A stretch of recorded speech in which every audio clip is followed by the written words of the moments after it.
Isso não vai ficar assim, isso, rapaz. Calma, isso é traição. Traição. Covardia. Traição foi a de vocês lá em Búzios. Eu cheguei e já tava tudo gravado.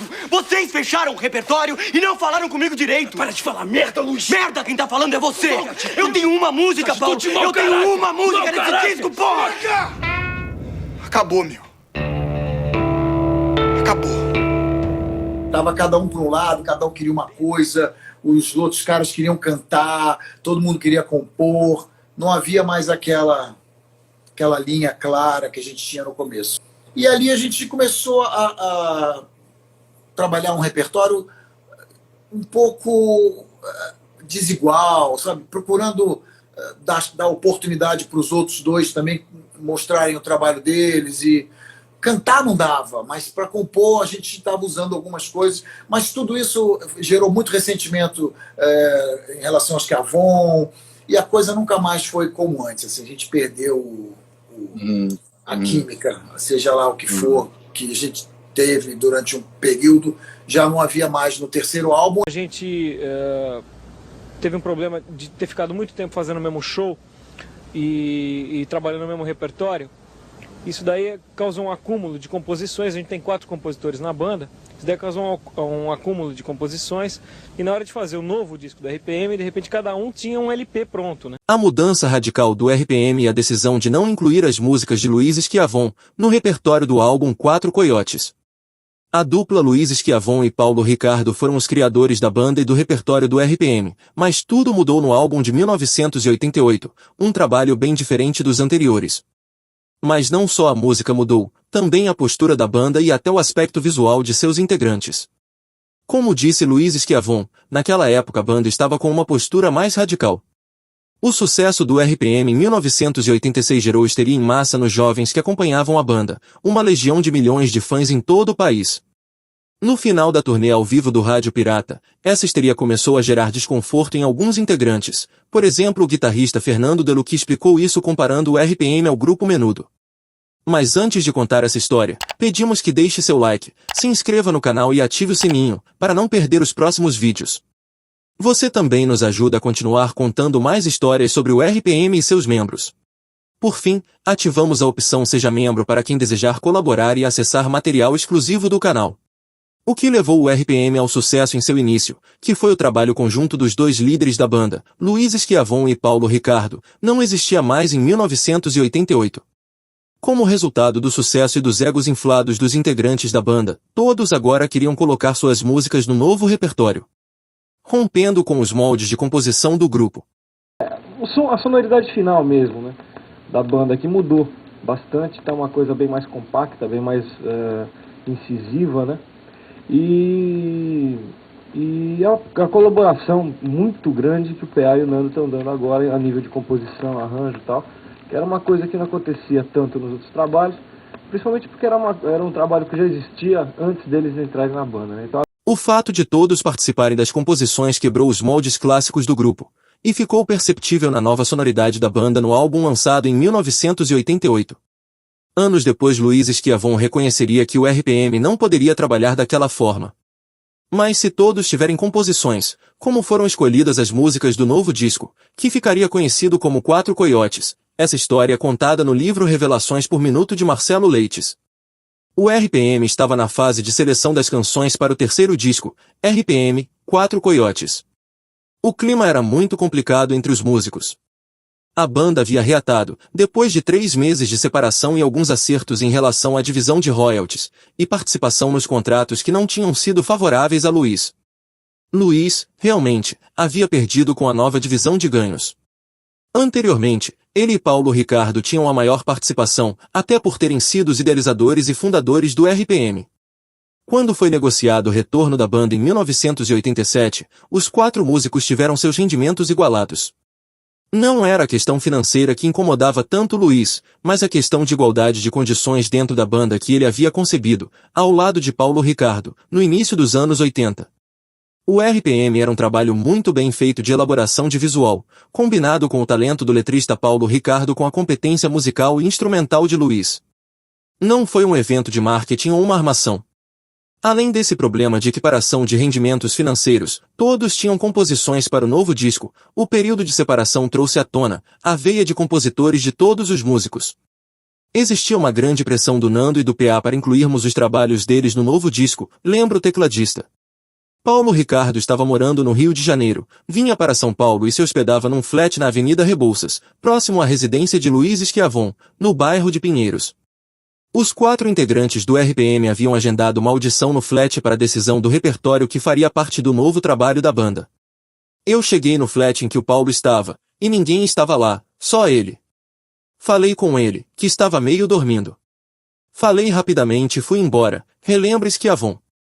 Como nenhum dos outros integrantes estava no local combinado na hora marcada, Luiz achou melhor ir embora, ligar mais tarde e marcar para o dia seguinte um novo encontro. No dia seguinte, novo horário agendado, Luiz voltou ao flat para falar com Paulo Ricardo e foi pego de surpresa com a informação do vocalista de que no dia anterior, após a saída do tecladista, Fernando Delucchi e PA estiveram lá. Os 3 integrantes da banda, sem o tecladista, se reuniram e já haviam selecionado o repertório para o novo disco. Luiz disse a Paulo Ricardo que tudo bem, mas gostaria de saber quais músicas de sua autoria foram selecionadas para integrar o novo álbum. A resposta de Paulo Ricardo foi taxativa, nada, nenhuma. Luiz ainda argumentou, eu devo estar muito ruim de composição mesmo, de 24 músicas, não entrou nenhuma minha? Nenhum olhar 43, nada.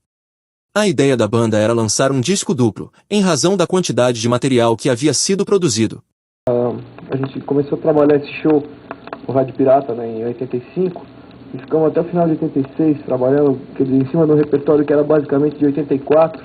Então, quando a gente foi ver, tinha um excesso de material composto. Todo mundo tinha muitas músicas e estava difícil de usar um único canal de expressão, que era RPM, para colocar, de repente, 30 ou 40 composições, que era mais ou menos a média. Cada um tinha umas 8 ou 10. Quer dizer, se a gente tivesse feito o caminho natural, né, de lançar um disco por ano, mais ou menos, um ano e pouco, 1 ano e 2 meses, a gente teria conseguido dar vazão a todo esse repertório durante esse tempo. Porém, as divergências que já vinham se arrastando por algum tempo apontavam para um fim iminente. Luiz percebeu que daquele momento em diante seria impossível continuar com o RPM. Ali foi o ponto de ruptura para mim, define Luiz. A estrutura de Paulo Ricardo e Luiz Schiavon funcionava muito bem, um chegava com a música e o outro colocava a letra. Paulo Ricardo e Schiavon tinham uma maneira de se aturar que funcionava, de um jeito ou de outro, complementa Rui Mendes. Contudo, as gravações e decisões para o terceiro disco, além de mostrarem esse lado nebuloso e caótico da banda, deixou feridas abertas em todos. O interesse de PA e Delucchi em compor e cantar sempre foi encarado de forma preocupante. Paulo Ricardo e Luiz não concordaram muito com essa nova incursão dos companheiros de banda. O relacionamento começou a ficar difícil e as composições também. No álbum 4 Coiotes, apenas uma música levava a assinatura, de Paulo Ricardo e Luiz Schiavon, a música Quarto Poder, uma letra que tem 4 linhas e 9 palavras. Algumas músicas não apresentavam começo, meio e fim, faltava unidade. Eu errei muito. Não deveria ter deixado a coisa fluindo no estúdio. Deveria ter me trancado num quarto com o Luiz e composto grandes músicas, arrepende-se Paulo Ricardo. Como as músicas que Luiz Schiavon havia composto não seriam usadas no disco do RPM, o tecladista tomou a decisão de gravar uma fita demo e apresentar à CBS como um trabalho solo. Luiz Schiavon foi ao Rio de Janeiro e, em reunião com Cláudio Condé, então presidente da gravadora, ofereceu o trabalho e disse que gostaria de contar com participações especiais nos vocais das canções. A ideia de Luiz era fazer um disco com convidados, amigos e outros artistas que gravassem os vocais das músicas que ele havia composto. Se as minhas músicas não serviam para o RPM, poderiam servir para outro projeto. Seria um disco em que eu não trabalharia, apenas registraria as músicas e convidaria amigos para a gravação, lembra Luiz. O presidente da gravadora ficou com o material, disse que iria analisar e assim que tivesse uma resposta, entraria em contato com ele. Entrou em contato, mas não com Luiz. Ele ligou para o Paulo, dizendo que o Luiz queria fazer um disco solo. Isso provocou muita insatisfação nos outros, principalmente em Paulo Ricardo. Mas o presidente da companhia me ligou para dedurar o fato de que o Schiavon tinha ido lá para, enfim, planejar um projeto solo, onde ele convidaria outros intérpretes e tal. Eu fiz uma burrice pessoal. eu falei com o Cláudio Condé que eu queria conversar com ele pessoalmente. Na época ele era presidente da companhia. E expliquei a situação para ele. Falei, olha, eu tenho minhas composições e eu não consigo botar no RPM. Eu consigo tocar na banda desde que eu tenha um canal para lançar um disco meu. Com convidados, um disco de gaveta, só para dar vazão no repertório. E isso foi muito mal interpretado. O pessoal achou que eu estava tentando procurar um disco solo meu. E a gente ficou puto e chamou ele, e pô, não, como que você faz isso, não sei o quê. Algumas brigas que eram menos necessárias e menos relevantes, assim, acabaram tomando um vulto, uma proporção muito grande. Eu lembro que teve essa conversa que foi uma decepção na época, uma coisa horrível, e a gente brigou e acabou a banda. Quando houve o problema do desentendimento no flat onde o Paulo estava hospedado, percebi que já não dava mais. Havia muito sucesso. Achávamos que aquilo não iria acabar nunca. Saí de lá chorando e achando que estava todo mundo louco, recorda PA. A discussão foi grande. O bate-boca foi inevitável e as vias de fato só não se consumaram entre os dois amigos de juventude porque Deluque entrou no meio e apartou. Não havia mais condições para nenhum tipo de diálogo.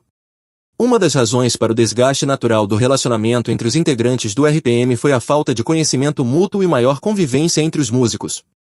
Não eram amigos de infância, eram pessoas que se conheceram aos 20 e poucos anos de idade e montaram uma banda de rock. Gravaram um disco, fizeram um grande sucesso, ganharam muito dinheiro, foram para a estrada fazer shows e foram se conhecendo durante esse processo. Não houve tempo de convivência para que se conhecessem e soubessem aceitar as limitações, fraquezas e particularidades de cada um. O RPM foi um estouro tão rápido que mexeu com a cabeça de todos eles. Se tivessem um tempo maior antes do estouro, poderiam ter criado raízes mais sólidas, talvez tudo seria diferente, acredita Luiz Carlos Maluri.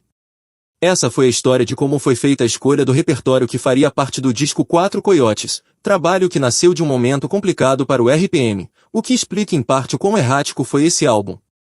Apesar disso, vários fãs o elegem como uma de suas obras favoritas. Eu acho um bom trabalho, mas não está no nível dos álbuns anteriores. Não perca os vídeos da história do álbum Quatro Coiotes, deixamos os links aqui no card acima. Agora a resenha continua nos comentários. Conte para a gente se você conhecia essa história, e se você acha que esse problema gerado pela escolha do repertório foi uma das causas do fim da banda.